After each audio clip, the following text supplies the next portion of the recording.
नमस्कार दोस्तों, आप सभी का स्वागत है आप अपने channel yes smart point with Sukesh sir पे। मैं हूं सुकेश और यहाँ पर आपको मिलेंगे क्लास 8 से 12 तक की मैथ और साइंस, यहाँ तक केमिस्ट्री और शानदार कॉन्सेप्ट लेंगे। तो अगर आप पढ़ाई को बनाना चाहते हैं इजी और स्मार्ट तो चैनल को जरूर सब्सक्राइब करें और वीडियो को पूरा देखें। ठीक है, तो आज हमारा जो चलने वाला है चैप्टर, टॉपिक का नाम है क्लास चैप्टर 10 नहीं है हमारा एक्चुअली। मैं बता दूं आपको, हमारा जो जो चैप्टर का नाम है, ठीक है, आगे चल के हमारा जो आज जो चैप्टर चलने वाला है वो मेरे हिसाब से के बाद देखेंगे।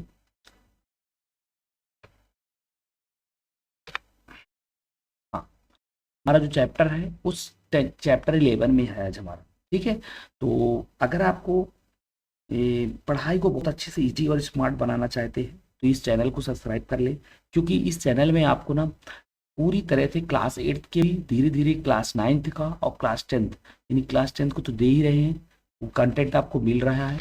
इसके बाद भी आपको मिलते रहेंगे लगातार। ठीक है, मैथ का भी और साइंस का भी अपने टाइम पे। साथ ही साथ और अगर कुछ चीज़ें जानना चाहते हैं तो आपसे कमेंट बॉक्स में ज़रूर बताएं। ठीक है, आवाज़ और ऑडियो वीडियो तो सब क्लियर होगा ना। ठीक है, तो आज हम चलते हैं अपने आगे की क्लास को अच्छे से बनाते हैं। और ये है आज हमारे चैप्टर का नाम है ह्यूमन आई। क्या है? Human I and colourful world. क्या है बेटा, बताइए। हमारे जो चैप्टर का नाम है क्या है बताइए? ह्यूमन आई एवं कलरफुल। तो ह्यूमन आई मतलब ह्यूमन आई मतलब समझ गए ना, मानव नेत्र। क्या लिखोगे? मानव नेत्र। ठीक, मानव नेत्र एवं एवं क्या है? एवं रंग बिरंगा संसार। रंग बिरंगा संसार है। ठीक है, ये इसके बारे में हम लोग आज पढ़ेंगे। ठीक है, तो इससे कुछ एमसीक्यू जो मोस्ट इंपॉर्टेंट एग्जाम में क्लास 10 से और एनसीईआरटी बेस्ड या फिर सीबीएसई बोर्ड के हिसाब से जो क्वेश्चन बनाए गए हैं उसके बारे में हम लोग आज चर्चा करेंगे। ठीक है, तो चलते हैं नेक्स्ट टॉपिक की ओर। और आपका जो आपका टॉपिक, जो क्वेश्चन नंबर आने वाला है, जो क्वेश्चन आने वाले हैं वो है, उस क्वेश्चन में अपन देखते हैं। सबसे पहला पहला क्वेश्चन, पहला क्वेश्चन क्या कह रहा है? पहला क्वेश्चन है, जैसा आप देख पा रहे होंगे, ठीक है, पहला क्वेश्चन क्या है कि the least distance after distance vision. जैसे कि मैंने बताया था कि अगर स्पष्ट दृष्टि की न्यूनतम दूरी क्या होनी चाहिए, अर्थात अगर मैं बात करता हूँ तो मैं ही बताता हूँ कि एक विजुअलिटी जो हम लोग जब पढ़ते हैं, स्टडी करते हैं, तो हमारे बीच में कितनी डिस्टेंस का होना जरूरी है। अगर हम कोई बुक्स को अगर हम पढ़ना चाहते हैं तो उसके लिए सही जो नॉर्मल जो रेंज की बात कही गई है, जो हम लोग जानते हैं, तो ये है 25 सेंटीमीटर। ठीक है, 25 सेंटीमीटर है इसका सही आंसर। ठीक है, समझ में आ गया कि नहीं? जल्दी बताइए, बताते जाइए भाई, समझ में आया कि नहीं आएगा? तो कितना होता है जल्दी बताइए? Normal range 25। नेक्स्ट क्वेश्चन अपन देखेंगे और वो है द इमेज फॉर्म ऑन ये रेटिना इज, मतलब रेटिना पर बनने वाला छवि होता है। जी हाँ, रेटिना पे बनने वाला छवि कैसे होता है? अगर आपसे कोई पूछे जाए कि भाई रेटिना पे बनने वाला जो छवि होता है कैसे बनता है, जल्दी बताइए, फटाफट आंसर का जवाब दीजिए आप। जल्दी बताइए, क्या सही है क्या गलत है? क्या होता है, कैसे होता है रेटिना पर बनने वाला छवि? वास्तविक, रियल। तो इसका सही आंसर क्या होगा जल्दी बताइए? इसका सही आंसर बी होगा। ठीक है, रियल एंड इन्वर्टेड, वास्तविक व उल्टी। ठीक है, समझ में आ गया ना, वास्तविक एवं उल्टा। तो ये इसका क्या होता है बेटा, मतलब वास्तविक बनेगा और उल्टा बनेगा। रेटिना में जो बनता है ना, तो उसे हम लोग जब बचपन में पढ़ते थे तो छुआ पढ़ते थे। छुआ, छुआ मतलब छोटा, छोटा ना, और छुआ वह है वास्तविक, वास्तविक और उल्टा। क्या पढ़े थे हम लोग? उल्टा, वास्तविक और उल्टा, ये हमने पढ़ा था बचपन में। ठीक है, तो वही चीज है वास्तविक और उल्टा। ठीक है, वास्तविक और उल्टा बनता है, छोटा ना भी बनता है लेकिन रियल वास्तविक बनता है। ठीक है, चलिए नेक्स्ट अपन बात करते हैं। और नेक्स्ट अपन क्वेश्चन आप अब बताइए क्या हो सकता है, जो भी बहुत मोस्ट है। देख लीजिए, क्वेश्चन है नेक्स्ट आपके लिए, the part of I controlling light is, आंख का वह भाग जो प्रकाश को नियंत्रित करता है। बिल्कुल सही है। आंख का कौन सा भाग है जो लाइट को कंट्रोल करता है? भाई कभी कभी आप देखते होंगे ना, आपने कभी देखा होगा कि लाइट का जो कंट्रोल करने वाला भाग होता है वो कौन सा है। तो आपने कभी कभी आपने पढ़ा होगा तो ये बात तो देखा होगा कि कौन सा भाग करता है। तो देखिए, जो आँख होती है, अगर आप आँख की थोड़ी ड्राइंग के बारे में थोड़ी चर्चा करते हैं ऐसे ही थोड़ा सा रैंडमली वाला, ये तो ये नर्व्स हैं, और ये जो आंखें में ये जो पार्ट हैं, और यहाँ पे आइरिस होते हैं, है ना, यहाँ पे कंजक्टाइवा से ये जुड़ा रहता है। ये क्या होता है? कंजक्टाइवा से क्या होता है? जुड़ा होता है, रिलेट रहता है। यहाँ पे आइरिस होता है, क्या रहता है बेटा? आइरिस। और आइरिस क्या करता है? इसको सिकुड़ता और खींचता रहता है, तो इसलिए ये प्रकाश का समन्वय करता है। तो इसका सही आंसर बी होने जा रहा है। सही आंसर क्या होने जा रहा है बताइए? बी। समझ में आ गया ना ये कौन सा भाग है? चलिए, बहुत अच्छी बात। नेक्स्ट अपन आगे की बात करते हैं, और आगे नेक्स्ट क्वेश्चन नंबर 4 पे हम बात करेंगे। और ये क्वेश्चन 4 क्या कह रहा है? देखिए, मायोपिया इज आल्सो कॉल्ड, अर्थात मायोपिया को क्या कहते हैं? जी हाँ, ठीक है, आपसे क्या बोला जा रहा है कि मायोपिया को क्या कहते हैं? जल्दी बताइए। लॉन्ग साइटनेस, शॉर्ट साइटनेस, निकट दृष्टि, कॉन्ट्रैक्ट, नॉन। मायोपिया मतलब माई मतलब पास, माई मतलब क्या होता है? पास। ठीक है, तो इसको आप समझ लीजिए क्या कहेंगे?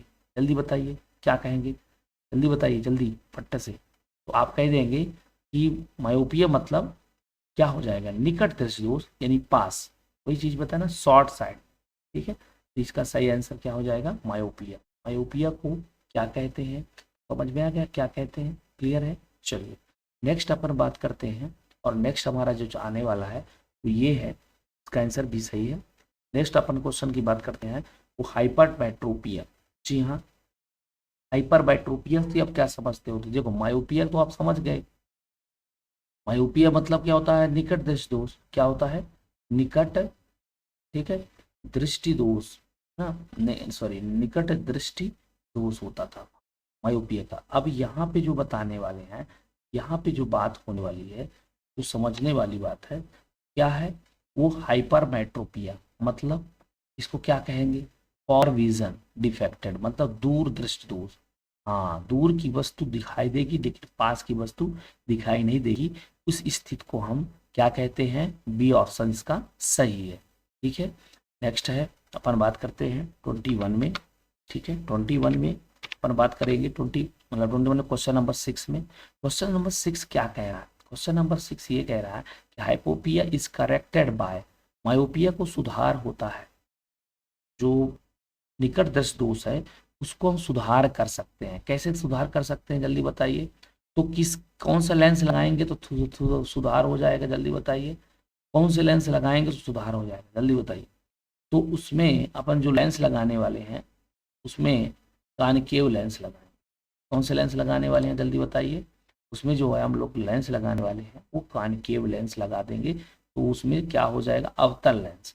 तो ध्यान रखिएगा, अगर निकट दृष्टि दोष को, अगर निकट दृष्टि दोष को अगर ठीक करना चाहते हैं तो उसको, तो उसमें आपको अवतल लेंस लगाना पड़ेगा, यानी आपको कॉनकेव लेंस की जरूरत पड़ेगी। ठीक है, नेक्स्ट अपन बात करते हैं। अब नेक्स्ट में देखेंगे कौन सा क्वेश्चन है भैया? हाइपरमेट्रोपिया का सुधार होता है। जी हाँ, हाइपरमेट्रोपिया की सुधार कैसे होगा बताइए? हाइपरमेट्रोपिया की सुधार जो होगी वो कॉन्वेक्स लेंस के द्वारा होता है, उत्तल लेंस के द्वारा। इसके द्वारा बेटा, उत्तल लेंस यानी कॉन्वेक्स लेंस द्वारा होता है। मतलब दूरदृष्टि, अभी निकट को दूसरा बताया, अब दूरदृष्टि को दोष के लिए कौन सा होगा? उत्तल लेंस। उत्तल लेंस बनता कैसे है? इस तरह का रहता है, इस तरह, इस तरह का लेंस रहता है उत्तल लेंस। ठीक है, इसमें जो लाइट होती है ना वो ऐसे ऐसे क्या कर देता है? फैला देता है। ठीक है, ऐसे तो फिर ऐसे। ठीक है, सॉरी, तो इसे कौन सा हाइपरमेट्रोपिया मतलब दूरदृष्टि दोष को हम सुधार के लिए हमें कौन सा लेंस की जरूरत पड़ती है? उत्तल लेंस की। ठीक है, क्लियर हुआ कि नहीं हुआ? नेक्स्ट क्वेश्चन है, बहुत अच्छी बात है, वेरी गुड, आप लोग बिल्कुल लगातार इस पे लगे हुए, अच्छा लग रहा है। ठीक है, और इसी तरह से आगे रहिए। बहुत अच्छा, सभी लोगों का जवाब ठीक है। क्वेश्चन नंबर 8 की बात करते हैं। सफेद प्रकाश को का विभाजन क्या कहलाता है? सफेद प्रकाश का विभाजन कहलाता है जो व्हाइट लाइट होती है तो उसका विभाजन, यानी जब वो विभाजित होती है मतलब इधर उधर जाती है, सीधा सीधा प्रिज्म में जब व्हाइट लाइंस आता है तो वो देखो हर रंग में जो है सेवन कलर में क्या हो जाता है, इस तरह वो डिफ्यूटेड हो जाता है, इधर उधर वितरित हो जाता है। इस वितरित को हम क्या कहते हैं, डिस्प्रेजन या विकिरण कहते हैं। क्या कहते हैं बेटा जल्दी बताओ? डिस्प्रेजन या उसे हम क्या कहते हैं, जल्दी बताओ? उसे हम विकिरण कहते हैं। समझ में आ गया कि नहीं आ गया? आ रहा है कि नहीं आ रहा? आ रहा है ना? ठीक है। अब नेक्स्ट क्वेश्चन की अगर हम बात करते हैं, अब नेक्स्ट क्या आने वाला भी है, तो समझ में आ गया कि नहीं आया, जल्दी बताइए। नेक्स्ट है rainbow is form due to, इंद्रधनुष बनता है, इंद्रधनुष जो है बनता है, इसकी वजह से इंद्रधनुष बनता है। 7 रंग का जो इंद्रधनुष है रिफ्लेक्शन के द्वारा, रिफ्रैक्शन के द्वारा, रिप्रेजेंट के द्वारा, डिस्प्रिजन के द्वारा, क्योंकि देखो इंद्रधनुष भी 7 रंग का होता है। तो अभी हमने अभी क्या किया, तो जो प्रिज्म है, प्रिज्म 7 रंगों में जो वितरित होता है उसी को भी डिस्प्रेजन बोले थे, तो वही स्थितियां इसमें भी लगेगी, मतलब विकिरण के द्वारा ही इंद्रधनुष बनता है। ध्यान रखिएगा, इंद्रधनुष जो हमें दिखाई देता है किसके द्वारा दिखाई देती है, जल्दी बताइए? तो इंद्रधनुष जो है हमें किस माध्यम से दिखाई देता है, तो विकिरण, डिफ्यूजन के द्वारा। नेक्स्ट क्वेश्चन नंबर 10 है, कह रहा है कलर ऑफ स्काईज, आकाश का रंग कैसा होता है?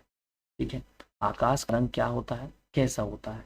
प्रश्न ये पूछ रहा है जो हमारा आकाश का रंग है कैसा होता है, बताइए आप। ये तो छोटी सी बात है, आप सब लोगों को पता होगा। ठीक है, अब ये नहीं कह रहे हैं कि भैया आप कि आप वहाँ चले जाए चंद्रमा से और चंद्रमा को देखे तो कौन सा कलर है, ऐसा नहीं है। ओरिजिनल है वो ब्लैक है, वहाँ से देखेंगे, बट यहाँ पे हमें दिखाई जो देता है उसके हिसाब से बताइए ब्लू कलर है। ठीक है, समझ में आ गया ना? 26 क्वेश्चन, बताइए 26 क्वेश्चन में क्या कह रहा है, बताइए। Scattering of light is maximum for, प्रकाश का परिकरण अधिक होता है, कौन सी लाइट का सबसे ज्यादा परिकरण होता है, तो ब्लू कलर का। इसी ब्लू कलर की वजह से स्काई ब्लू जो है नीला दिखाई देता है, इसी वजह से। ठीक है, ध्यान रखिएगा, स्काई ब्लू इसी वजह से होता है। नेक्स्ट है क्वेश्चन नंबर 12, कह रहा है उम्र बढ़ने पर होने वाला दोष, जब उम्र बढ़ता है ना, तो कौन से दोष होता है उसमें, तो प्रिसोबायोपिया, मतलब प्रिसोबायोपिया मतलब होता है जब उम्र बढ़ती है, चलिए ऐसा लगता है फिर और बढ़ गई, ऐसे लेंस में जो यूज करते हैं वो कौन से, मतलब इसकी स्टेज कहलाती है, तो प्रिसोबायोपिया, मतलब उसे हम दोष को, उस डिफेक्ट को हम कहते हैं। ठीक है, तो जिसकी वजह से उम्र बढ़ने से ये वाला होता है। सी ऑप्शन इसका सही जाएगा। समझ में आएगा, सी ऑप्शन इसका क्या हो जाएगा, सही जाएगा। समझ में आ गया कि नहीं? नेक्स्ट क्वेश्चन है the focal length of eye lens can change due to, आंख के लेंस की फोकस दूरी बदलती है।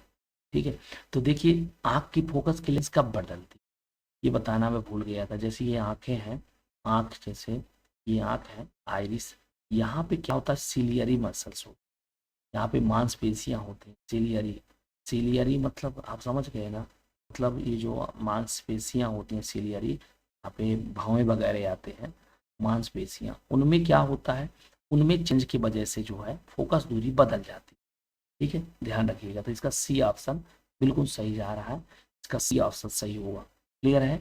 चलिए अगला क्वेश्चन अपन बात करेंगे, चर्चा आपके सामने रहेगा। नेक्स्ट क्वेश्चन आपके सामने है और वो क्या है, Tyndall effect is due to, हाँ, जो टिंडल प्रभाव देखने को मिला। टिंडल प्रभाव क्या होता है, आपने देखा होगा, नहीं देखा तो बता दे रहे हैं। कांच के बर्तन ले लेना, में थोड़ा सा पानी मिला देना, उसमें कुछ कचरा डस्ट वगैरह है ना, जो भी है पानी, एक शुद्ध पानी जो भी है ले लेना है। इसमें एक लाइट डालेंगे जब आप, ठीक है, टॉर्च से ये लाइट डालेंगे तो आप देखेंगे छोटे छोटे कण इसमें थोड़ा ऐसे ऐसे तैरते हुए दिखाई दे।